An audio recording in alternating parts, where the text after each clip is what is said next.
More details on the rumored Model S and X refresh, good news for Tesla fans in China, advanced summon looks to have advanced, and much more. This is Tesla Tidbits episode number 528 for June 7th, 2019.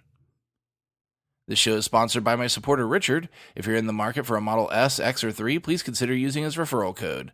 Ask your salesperson to use code Richard174 or go direct to the web link ts.la/Richard174 and pick up a 1,000-mile supercharging credit for your new vehicle.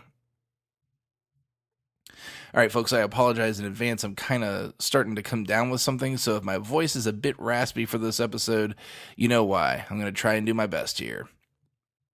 So we begin the cruise into the weekend by checking in with Kim at Like Tesla. She was able to get her hands on some interesting information about the supposed Model S and Model X refresh from an inside source, and boy is it ever interesting. Heading the list of the rumored improvements is the addition of another motor to the vehicle. Much like the design of the new Roadster, the new powertrain would sport a small motor up front and two beefy ones on the rear. These would be coupled with a redesigned power plant, but the source would not confirm if 2170 cells would be in use. The source did state that it would be a pack north of 100 kilowatt hours, while at the same time dropping 350 pounds, and that the range for the Model S should be a cool 400 miles on a single charge, as CNBC reported recently. The source also confirmed that it would be able to use V3 supercharging to its fullest, which all this together to me says that there will indeed be 2170 cells in the vehicle. With Panasonic already allegedly tooling lines in Japan to assist Gigafactory 1 in producing them, this would be the time to make the conversion to the more efficient, more powerful chemistry. On the interior, as we've all been assuming, Tesla will indeed give Model S and Model X the same treatment as Model 3 per the source. The source said we could see this as early as Q3. We hop over to Electrek, where they've obtained internal communication that Q2 is looking very good. So good, in fact, that sales and delivery associates may get bonuses. Per the article, Tesla has already made 33,000 deliveries in North America alone this quarter, and is targeting another 33,000 just in June. 5 days into the month at the time of the article, it relays that they've delivered about 2,500 cars to that point, seemingly well off pace to reach the goal.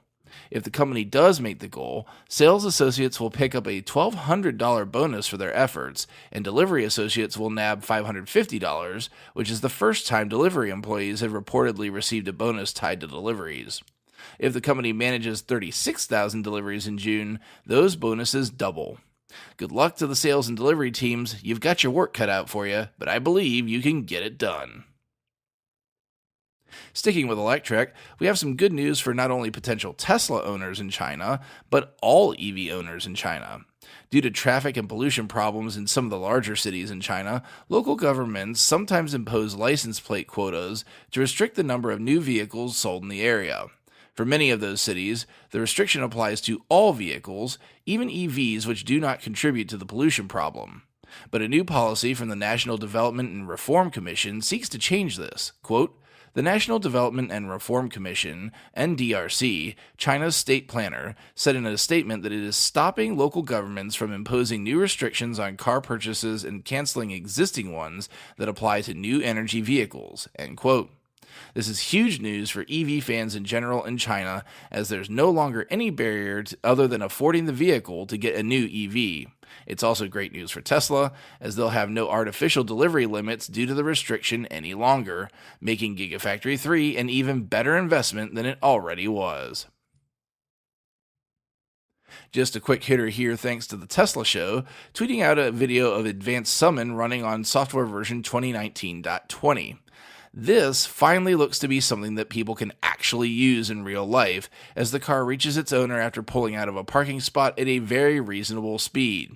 Check out the video, I think you'll be very impressed. We make a quick stop at Ars Technica with an unfortunate story.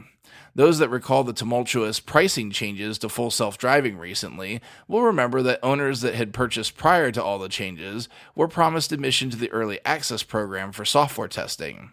If you're unfamiliar, the Early Access program allows hand-selected owners to test early release software for the vehicles and report back to Tesla what they find. However, it seems that the answer to this comes in the form of the Advanced Mode setting in the Software tab of the car. Advanced mode allows owners to select to receive updates as soon as they're available, rather than awaiting larger validation by the overall fleet. You may have already arrived at the conclusion of, well, wait a minute, didn't everyone just get that? And you'd be right. According to the article, though, a Tesla spokeswoman said that those that purchase full self-driving would be among the first to receive the update. So apparently the first of the first, as it were.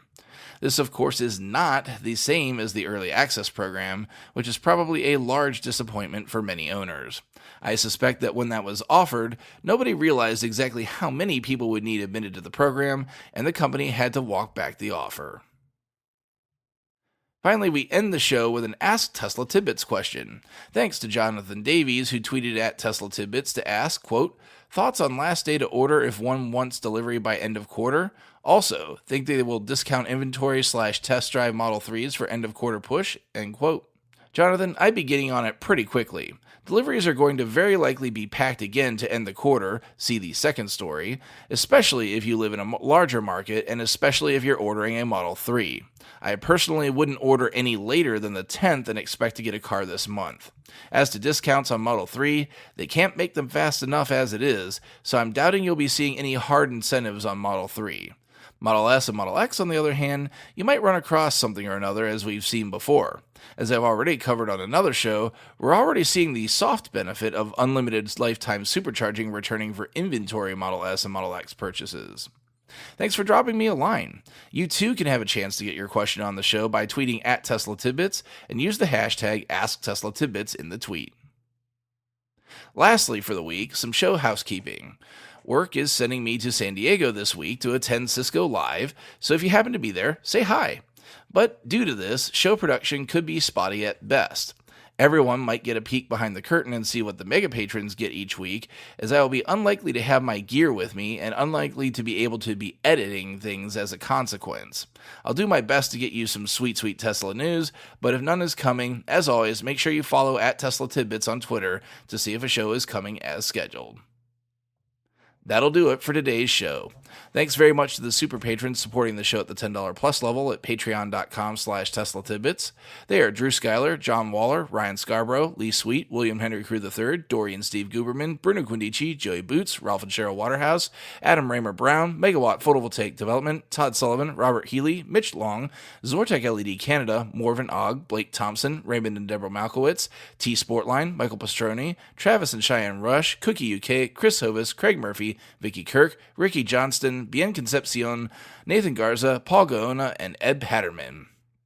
That'll do it for today's show. I will see everyone back here again on Monday, hopefully. Until then, keep it charged and hit the road.